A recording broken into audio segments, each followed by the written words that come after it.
Brought to you by V-Guard, co-powered by Sensodyne and Vimal. ಬಾಯಲ್ಲಿ ಹೇಳಿ ಕೇಸರಿ. Associate sponsor Ultratech Cement. ಈ ಪ್ರಕರಣಗಳಲ್ಲಿ ಆಲ್ರೆಡಿ ಅವ್ರ ಮೇಲೆ ಎಫ್ಐಆರ್ ಆಗಿದೆ. ಸುಮಾರು 15 ದಿವಸ ಅವ್ರ ಮೇಲೆ ಎಫ್ಐಆರ್ ಆಗಿ 15 ದಿವಸ ಆಗಿದೆ. ಆದರೂ ಸಹ ಈವರೆಗೂ ರಾಜ್ಯ ಸರ್ಕಾರ ಆಗಲಿ SLT ಅವರಾಗಲಿ ಈ ಒಂದು ಪ್ರಕರಣಕ್ಕೆ ಸಂಬಂಧಪಟ್ಟಂತೆ ಎಲ್ಲೂ ಅವರು ಕ್ರಮಗಳನ್ನು ತೆಗೆದುಕೊಂಡಿಲ್ಲ. ಈಗ ಆಲ್ರೆಡಿ ನಿಮಗೆ ಗೊತ್ತಿರೋ ಹಾಗೆ ಒಟ್ಟು 5 ಜನ ಮೇಲೆ ಎಫ್ಐಆರ್ ಆಗಿದೆ. 5 ಜನದಲ್ಲಿ ಯಾರು ಅಂದರೆ ಕಾರ್ತಿಕ್ಕು, ಪುಟ್ಟರಾಜು ಅಲಿಯಾಸು ಪುಟ್ಟಿ, ಚೇತನ್ನು, ನವೀನ್ ಗೌಡ, ಮೂಲ ಕಿಂಪಿನ್ ಯಾರು ನವೀನ್ ಗೌಡ ಇದ್ದಾನೆ, ನವೀನ್ ಗೌಡ ಮೇಲಾಗಿದೆ. ಅದ್ರ ಜೊತೆಗೆ ಶರತ್ ಅಂತ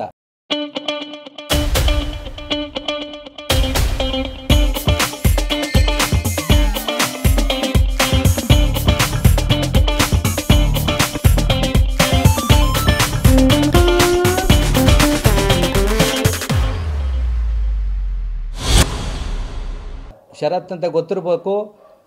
ಹಾಸನದ BJPಯ ಮುಖಂಡ ಶರತ್ತು, ಕ್ವಾಲಿಟಿ ಬಾರ್ ಶರತ್, ಇವ್ರುಗಳ 5 ಜನಗಳ ಮೇಲೆ ಎಫ್ಐಆರ್ ಆಗಿದೆ. ಆದರೆ ಇಂದಿನವರೆಗೂ ಅವ್ರ ಮೇಲೆ ಯಾವುದೇ ರೀತಿಯ ಕ್ರಮಗಳನ್ನ ಅವರು ತಗೊಳ್ಳಿಲ್ಲ. ಈ 5 ಜನ ಪೈಕಿಲಿ ಮಾನ್ಯ ನ್ಯಾಯಾಲಯಕ್ಕೆ ಆಂಟಿಸಿಪೇಟರಿ ಬೇಲ್ ಕೇಳಿ ನಿರೀಕ್ಷಣಾ ಜಾಮೀನು ಕೇಳಿ ಅರ್ಜಿಯನ್ನು ಸಲ್ಲಿಸಿದರು. ನಿರೀಕ್ಷಣಾ ಜಾಮೀನು ಕೇಳಿ ಪುಟ್ಟರಾಜು ಪುಟ್ಟಿ ಅನ್ನೋರು ಮತ್ತು ಕಾರ್ತಿಕ್ ಅನ್ನೋರು ಮತ್ತು ಚೇತನ್ ಅನ್ನೋರು ಮತ್ತು ನವೀನ್ ಗೌಡ ಅನ್ನೋರು ಬೇಲ್ ಅಪ್ಲಿಕೇಶನ್ನ ಹಾಕಿದರು.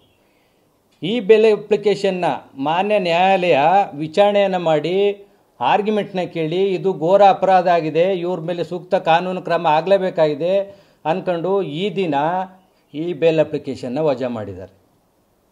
ಇದು ನ್ಯಾಯಾಲಯದಲ್ಲಿ ಅವರಿಗೆ ಯಾವುದೇ ರೀತಿ ಜಾಮೀನು ಕೂಡ ಪ್ರಕರಣ ಅಲ್ಲ ಅಂತ ಇವ್ರ ಮೇಲೆ ವಜಾ ಮಾಡಿದ್ದಾರೆ.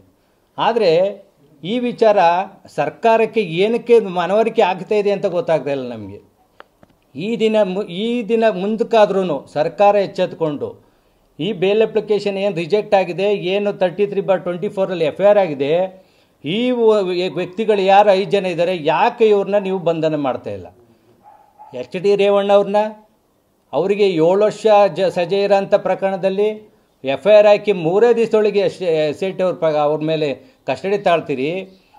ಇವರು ಇಡೀ ಹಾಸನದ ಮಾನ ಮರ್ಯಾದೆ ಹೆಣ್ಮಕ್ಳನ್ನ ಹರಾಜು ಹಾಕಿದ್ದಾರೆ. ಇವರು ವಿತರಣೆ ಮಾಡಿ ಡಿಸ್ಟ್ರಿಬ್ಯೂಷನ್ ಮಾಡಿ ಇಡೀ ಜಿಲ್ಲಾದ್ಯಂತ ಡಿಸ್ಟ್ರಿಬ್ಯೂಟ್ ಮಾಡಿ ಹಾಸನದ ಹೆಣ್ಮಕ್ಳು ಮಾನ ಮರ್ಯಾದೆಯನ್ನು ಹರಾಜು ಮಾಡಿದ್ದಾರೆ. ಇವರು ಎಲ್ಲೂ ಬ್ಲರ್ ಮಾಡ್ದಲ್ಲೇ ಮಾನ ಮರ್ಯಾದೆ ಹರಾಜು ಮಾಡಿದ್ದಾರೆ. ಇವರು ಈ ಪ್ರಕರಣಕ್ಕೆ ಸೂಕ್ತದಾರಗಳೇ ಇವರು.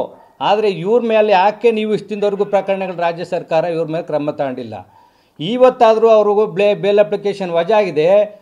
ಈಗಲಾದರೂ ಅವ್ರಿಗೆ ಸೂಕ್ತ ಕಾನೂನು ಕ್ರಮವನ್ನು ತೆಗೆದುಕೊಳ್ಳಬೇಕಾಗಿದೆ. ಹಾಸನದಲ್ಲಿ ಪೊಲೀಸ್ ಇಲಾಖೆ ಏನು ನಿದ್ದೆ ಮಾಡಿ ಕೂತಿದ್ದಾರೋ ಇಲ್ಲ ಯಾರೋ ಒಬ್ಬ ಏಜೆಂಟ್ರಾಗಿ ಕೆಲಸ ಮಾಡ್ತಿದ್ದಾರೋ ಅನ್ನೋದು ಗೊತ್ತಿಲ್ಲ ನನಗೆ. SP ಅವರು ಎಲ್ಲರಿಗೂ ಇಂಟೆಲಿಜೆನ್ಸ್ ರಿಪೋರ್ಟ್ ಇರುತ್ತೆ, ಏನೇನು ನಡೀತಿದೆ ಅಂತ ಇಂಟೆಲಿಜೆನ್ಸಿ ರಿಪೋರ್ಟು SP ಆಫೀಸಲ್ಲಿ ಇರುತ್ತೆ. ಆದರೂ ಯಾಕೆ ನೀವು ಇವ್ರ ಮೇಲೆ ಕ್ರಮಗಳನ್ನ ತೆಗೆದುಕೊಂಡಿಲ್ಲ? ವಿತರಣೆ ಮಾಡೋಕ್ಕೆ ಅವಕಾಶ ಯಾಕೆ ಮಾಡಿಕೊಟ್ರಿ? ವಿತರಣೆ ಮಾಡೋದ್ಮೇಲೆ ಅವರು ಮಾಡಿರೋಂಥ ಅಪರಾಧ ಘೋರ ಅಪರಾಧ ಅಂತ ಗೊತ್ತಿದ್ರು ಯಾಕೆ ನೀವು ಅವ್ರ ಮೇಲೆ ಕ್ರಮ ತಗೊಳ್ತಾ ಇಲ್ಲ ಅಂತ ಗೊತ್ತಿಲ್ಲ. ನಾನು ನಿಮ್ಮ ಮೂಲಕ ಹಾಸನದ SP ಅವರಿಗೆ ನಾನು ತಿಳಿಯೋಕೆ ಇಷ್ಟಪಡ್ತೀನಿ. ಈಗಲಾದರೂ ಅವ್ರಿಗೆ ಬೇಲ್ ಅಪ್ಲಿಕೇಶನ್ ರಿಜೆಕ್ಟ್ ಆಗಿದೆ. ಅವ್ರದ್ದು bail application criminal misc number 460/24ರಲ್ಲಿ ಕಾರ್ತಿಕ್ಕು ಮತ್ತು ಪುಟ್ಟರಾಜು ಅನ್ನೋರ್ದು ರಿಜೆಕ್ಟ್ ಆಗಿದೆ. ಮಾನ್ಯ ಹಾಸನದ 3ನೇ ಅಧಿಕ ಜಿಲ್ಲಾ ನ್ಯಾಯಾಲಯದಲ್ಲಿ ರಿಜೆಕ್ಟ್ ಆಗಿದೆ. ಅದ್ರ ಜೊತೆಗೆ ಚೇತನ್ನು 448/24 ಅವರು ಬೇಲ್ ಅಪ್ಲಿಕೇಶನ್ ನಂಬರು ಇದು ಸಹ ರಿಜೆಕ್ಟ್ ಆಗಿದೆ.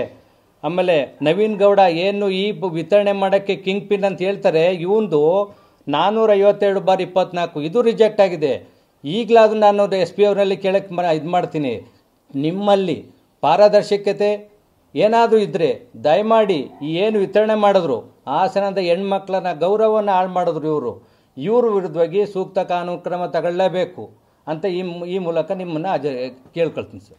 Brought to you by V-Guard, co-powered by Sensodyne and Vimal. ಬಾಯಲ್ಲಿ ಹೇಳಿ ಕೇಸರಿ. Associate sponsor Ultratech Cement.